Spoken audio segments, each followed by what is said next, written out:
तो कहानी की शुरुआत एक सिटी को दिखाते हुए होती है। उसी सिटी में एक लड़की रहती थी जिसका नाम होता है अलाइजा। अलाइजा इशारों से बातें किया करती थी क्योंकि वो बोल नहीं सकती थी, क्योंकि बचपन में अलाइजा को किसी ने टॉर्चर किया होता है जो उसकी नेक पर चोट के निशान देकर पता चलता है। असल में किसी ने उसके गले का कोई पार्ट निकाल लिया था जिसकी वजह से वो डम हो गई और उसके बाद कभी भी ना बोल सकी। अलाइजा इस दुनिया में बिल्कुल अकेली होती है क्योंकि उसकी कोई फैमिली नहीं होती। अलाइजा के नेबरहुड में एक आदमी था जिसका नाम जाइल्स होता है और वो आदमी अलाइजा को बिल्कुल अपनी फैमिली की तरह ही ट्रीट करता था और वो एक काफी एक्सपर्ट पेंटर भी था, जबकि अलाइजा एक लैब में क्लीनिंग का काम करती थी। उसी जगह पर अलाइजा की एक बेस्ट फ्रेंड भी होती है। दोनों फ्रेंड्स एक दूसरे से काफी क्लोज थी और एक दूसरे को काफी प्यार भी किया करती थी, जबकि दूसरे लोग अलाइजा को बिल्कुल भी लाइक नहीं किया करते थे, बल्कि सब लोग उसे बेवकूफ कहते थे, उसे हर्ट करती रहती थी। इसीलिए अलाइजा भी किसी से ज्यादा बात नहीं किया करती थी। जब वो लोग लैब को क्लीन कर रहे होते हैं तो एक ऑफिसर बोलता है कि आज हमारे लैब में एक टीम आ रही है जो अपने साथ एक मिस्टीरियस चीज भी ला रही है और वो चीज कीमती भी है और काफी अनमोल भी है जो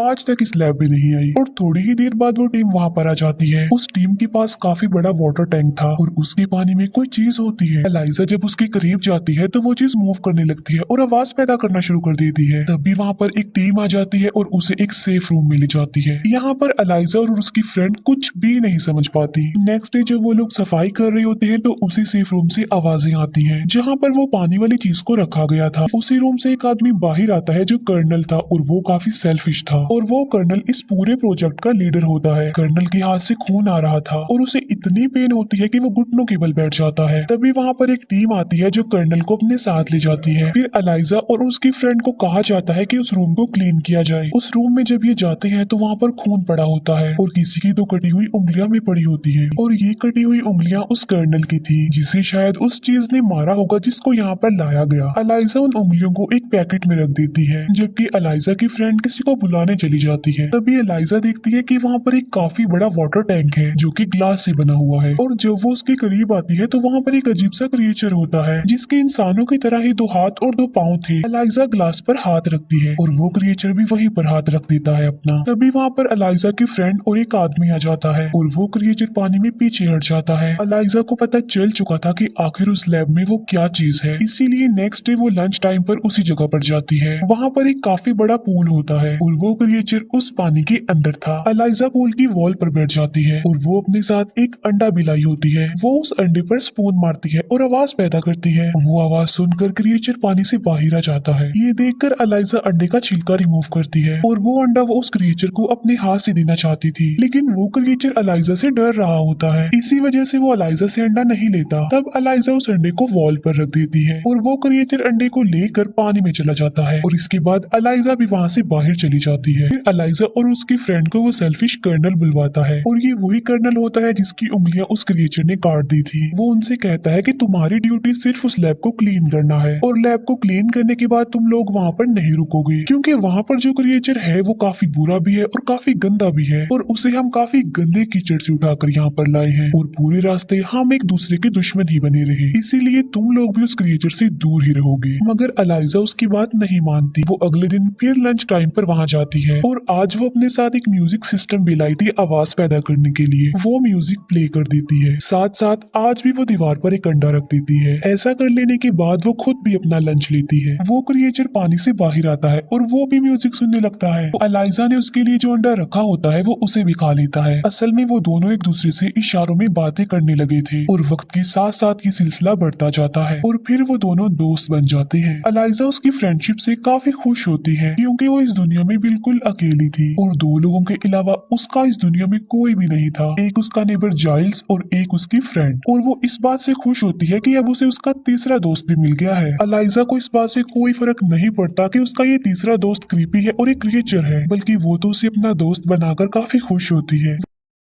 वो डेली लंच टाइम पर उसके पास जाती थी और उसके साथ अपना अच्छा टाइम स्पेंड करती थी और इशारों में दोनों एक दूसरे से बातें किया करते थे। एक दिन वो दोनों बातें कर रहे होते हैं लेकिन तभी वहाँ पर डॉक्टर आ जाते हैं जो इस क्रिएचर के ऊपर अपनी रिसर्च कर रहे थे और वो छुपकर उन दोनों को बातें करते हुए देख लेते हैं। वो सोचते हैं कि उस क्रिएचर और एलाइजा के बीच अब कोई रिलेशन बन चुका है, लेकिन एलाइजा के सामने वो ये बात शो नहीं करवाते कि उन्होंने सब कुछ देख लिया है और वो सब जानते हैं। ये डॉक्टर एक साइंटिस्ट भी थे जो अमेरिका के लिए इस क्रिएचर पर अपने सर्च कर रहे थे, लेकिन अंदर ही अंदर ये जर्मन की एजेंट भी थे, यानी जासूस, क्योंकि दोनों कंट्रीज के बीच कोल्ड वार चल रही होती है। तो इसीलिए दोनों कंट्रीज एक दूसरे की पॉलिटिकल और साइंटिफिक एक्टिविटीज पर नजर रख रहे थे। इसीलिए ये डॉक्टर उस क्रिएचर से रिलेटेड सारी इंफॉर्मेशन जर्मन्स को देते थे, वो भी खुफिया तौर पर। नेक्स्ट डे एलाइजा फिर से उस क्रिएचर से मिलने जाती है। वो देखती है कि उस क्रिएचर को बड़ी बेदर्दी से चेंट किया हुआ है। ये देखकर उसे उस क्रिएचर पर तरस आ जाता है, क्योंकि उसकी बॉडी से खून निकल रहा था। तभी उसे रियलाइज होता है कि वहाँ पर कोई आ रहा है, इसीलिए वो जल्दी से छुप जाती है। और वहाँ पर होता है वही कर्नल। कर्नल इस क्रिएचर से बहुत नफरत करता था। कर्नल के पास एक आयरन रॉड होता है जिसमें करंट पैदा होता है, और वो उस आयरन रॉड से उस क्रिएचर को इलेक्ट्रिक शॉक देता है। इसके बाद वहाँ पर जर्नल आते हैं जो उस क्रिएचर को देखकर कहते हैं कि मैंने तो एक्सपेक्ट किया था कि ये कोई छोटा सा क्रिएचर होगा, लेकिन ये तो काफी बड़ा है साइज में। कर्नल कहता है कि अमेज़न के लोग तो इसे अपना गॉड समझते हैं, जो पानी में इसके लिए फ्रूट्स फेंकते हैं, फूल फेंकते हैं और पता नहीं क्या क्या। कर्नल कहता है कि अगर हम इस क्रिएचर के बारे में जानना चाहते हैं तो हमें तो इसे मारना होगा, क्योंकि इसे मारकर ही तो हम इसके बारे में रिसर्च कर सकते हैं, और जैसी इसकी बॉडी है इसे काटे बगैर तो हम कुछ कर ही नहीं सकते। लेकिन वो डॉक्टर उन्हें बताता है कि इसकी हालत तो काफी ज्यादा खराब है, और अजीब बात यह है कि ये 2 जगहों से सांस लेता है। हमें इस पर रिसर्च करनी चाहिए, ना कि इसे मारना चाहिए। मगर वो उस डॉक्टर की कोई भी बात सुनना चाहते ही नहीं थे। डॉक्टर कहता है कि अगर हमने इसे पानी में ना छोड़ा तो ये बहुत जल्द मर जाएगा, क्योंकि उस क्रिएचर को देखकर ऐसा लग रहा था कि शायद वो बेहोश हो गया है। फिर वो उस क्रिएचर को पानी में डाल ही देते हैं। डॉक्टर जनरल को कहता है कि आप इस क्रिएचर को नहीं मार सकते। जनरल कहता है कि तुम मुझे मत बताओ कि मुझे क्या करना चाहिए और क्या नहीं करना चाहिए, मेरे पास सारी अथॉरिटी है और मैं कुछ भी कर सकता हूँ। इसीलिए जनरल कर्नल को कहता है कि इस गंदे से क्रिएचर की जल्दी से चीरफाड़ कर दो। आखिर हम भी तो जानना चाहते हैं कि ये है क्या चीज। डॉक्टर को ये सुनकर काफी दुख होता है, क्योंकि वो नहीं चाहते थे कि इस क्रिएचर को मारा जाए। वो बेजुबान है, हालांकि वो तो एक जासूस है, मगर उससे पहले वो एक इंसान भी है। इसीलिए उन्हें उस क्रिएचर पर तरस आता है और वो नहीं चाहते थे कि उसे मारा जाए। अलाइजा भी ये सब कुछ देख और सुन पा रही थी। डॉक्टर के साथ साथ अलाइजा को भी ये बात काफी हर्ट करती है। अलाइजा ये सारी बात घर आकर जाइल्स को बता देती है, क्योंकि वो काफी परेशान थी कि कहीं वो उस क्रिएचर को सच में न मार डाले। वो कहती है कि वो बिल्कुल मेरी तरह है, बेजुबान है, वो मेरा दोस्त है और मैं उसकी हेल्प करना चाहती हूँ। वो मुझे देखकर खुश होता है और मेरे अंदर जो भी कमी है वो उसे नहीं देखता, वो मुझे हर हाल में एक्सेप्ट करता है। जाइल्स कहता है कि मैं अफसोस के साथ कह रहा हूँ कि हम उसे नहीं बचा सकते, क्योंकि जिन लोगों की कस्टडी में वो है वो बहुत पावरफुल है और हम आम से इंसान है, हम उनके आगे कुछ नहीं। ये कहकर जाइल्स वहाँ से चले जाते हैं। अलाइजा काफी दुखी होती है और जाइल्स भी, क्योंकि अलाइजा और वो क्रिएचर दोनों इस दुनिया में अकेले हैं, दोनों का ही कोई नहीं है एक दूसरे के सिवा। ये सोचकर जाइल्स वापस आते हैं और वो अलाइजा को कहते हैं कि उस क्रिएचर को बचाने में मैं तुम्हारा साथ दूंगा, जैसा तुम कहोगी मैं वैसा ही करूंगा, क्योंकि हम फैमिली हैं। अलाइजा को इस बात से काफी खुशी मिलती है और अब वो काफी रिलैक्स भी हो जाती है। वो प्लान बनाते हैं कि वो उस क्रिएचर को उस लैब से बाहर निकालेंगे, जालिम लोगों से छुड़वा लेंगे उसे। अलाइजा सबसे पहले वहाँ जाकर समझदारी का काम करती है। वो सारे कैमरास को ऊपर की तरफ कर देती है ताकि उन्हें कोई ना देख सके कि उस क्रिएचर को इन्होंने भगाया है।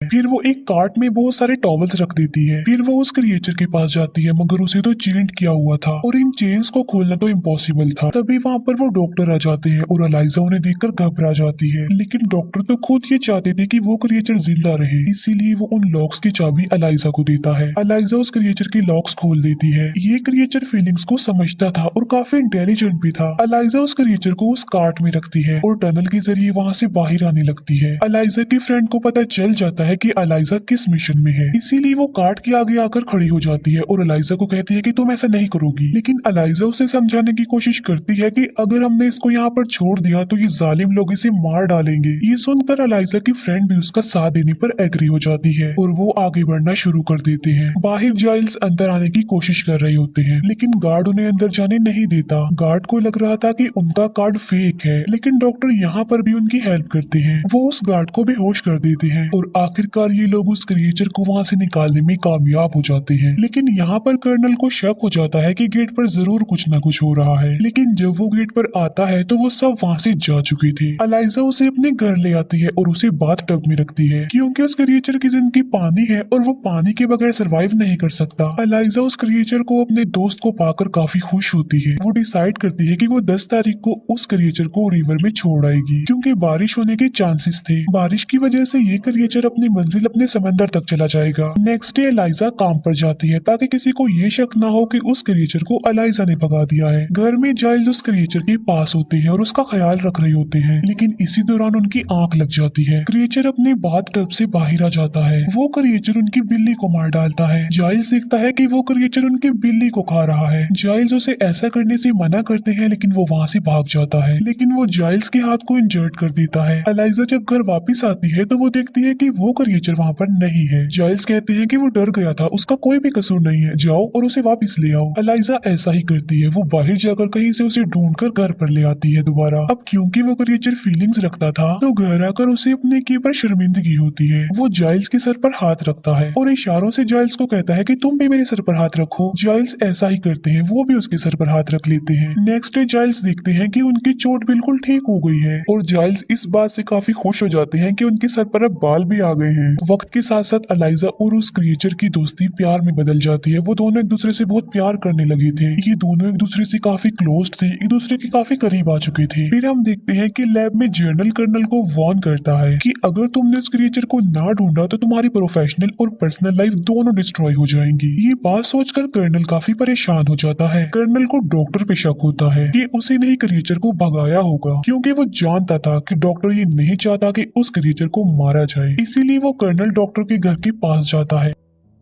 डॉक्टर अपने घर से बाहर आकर दो लोगों से मिलते हैं। वो दोनों आदमी डॉक्टर पर गोलियां चला देते हैं, लेकिन कर्नल वहां आकर उन दोनों आदमियों को मार डालता है। कर्नल को पता चल चुका था कि डॉक्टर रशियन बोल रहे थे। इसका मतलब ये है कि वो एक एजेंट है, एक जासूस है। कर्नल डॉक्टर को कहता है कि मुझे सब कुछ बता दो कि वो क्रिएचर किसके पास है, मगर डॉक्टर उन्हें कुछ भी नहीं बताता। राज उगलवाने के लिए कर्नल उस डॉक्टर को टॉर्चर करने लगता है। तब डॉक्टर सिर्फ ये ही बताते हैं कि वो एक क्लीनर है और ये कहते ही डॉक्टर मर जाते हैं। क्लीनर का नाम सुनकर कर्नल को एलाइजा पर नहीं बल्कि उसकी फ्रेंड पर शक होता है, क्योंकि वो दोनों ही तो वहीं पर सफाई करती थी। इसीलिए कर्नल अब एलाइजा की फ्रेंड के घर जाता है और वो एलाइजा की फ्रेंड से पूछता है कि बताओ वो क्रिएचर कहाँ पर है, लेकिन वो उसे कुछ नहीं बताती। वो कहती है कि मैं इस बारे में कुछ नहीं जानती, लेकिन वहाँ पर उसका हस्बैंड होता है जो कर्नल को सब कुछ सच बता देता है। वो कहता है कि वो क्रिएचर एलाइजा के घर पर है, क्योंकि मैंने अपनी वाइफ को एलाइजा से बात करते हुए सुन लिया था। ये सुनकर वो कर्नल गुस्से में आकर अब एलाइजा के घर की तरफ जा रहा होता है, लेकिन उससे पहले एलाइजा की फ्रेंड उसे कॉल करके इन्फॉर्म कर देती है कि तुम वहाँ से भाग जाओ, क्योंकि कर्नल तुम्हारे घर पर आ रहा है उस क्रिएचर को पकड़ने। आज 10 तारीख भी होती है और बारिश भी हो रही होती है। ये वही दिन होता है जब एलाइजा उस क्रिएचर को रिवर में छोड़ना चाहती थी, इसीलिए वो जल्दी से उस क्रिएचर को वहाँ से लेकर चली जाती है। कर्नल जब एलाइजा के घर पहुँचता है तो वो देखता है कि वहाँ पर तो कोई भी नहीं है। तभी उसे कैलेंडर पर 10 तारीख के नीचे एक नोट मिलता है, जिस पर एलाइजा ने लिखा था कि आज के दिन उस क्रिएचर को रिवर में जाकर छोड़ देना है। एलाइजा अपनी मंजिल यानी उस रिवर तक पहुंच चुकी थी और वो अपने सबसे करीबी अपने फ्रेंड उस क्रिएचर को गुड बाय कह रही थी। इस बात से वो दोनों ही काफी दुखी होते हैं, क्योंकि उन्हें पता था कि अब की बाद वो दोबारा जिंदगी में कभी भी नहीं मिल पाएंगे। लेकिन अगर ये क्रिएचर पानी में समंदर में ना गया तो इसने तो वैसे ही मर जाना है। इसीलिए वो आगे बढ़ता है, लेकिन तभी वहाँ पर कर्नल पहुंच जाता है और वो एलाइजा और उस क्रिएचर दोनों पर फायरिंग कर देता है, जिसकी वजह से ये दोनों वहीं पर ही गिर जाते हैं। लेकिन वो क्रिएचर दोबारा खड़ा हो जाता है, लेकिन कर्नल के दोबारा बुलेट्स भरने से पहले वो क्रिएचर उनके पास चला जाता है। कर्नल देखता है कि उसे गोलियां लगी हैं, मगर फिर भी वो नहीं मरा।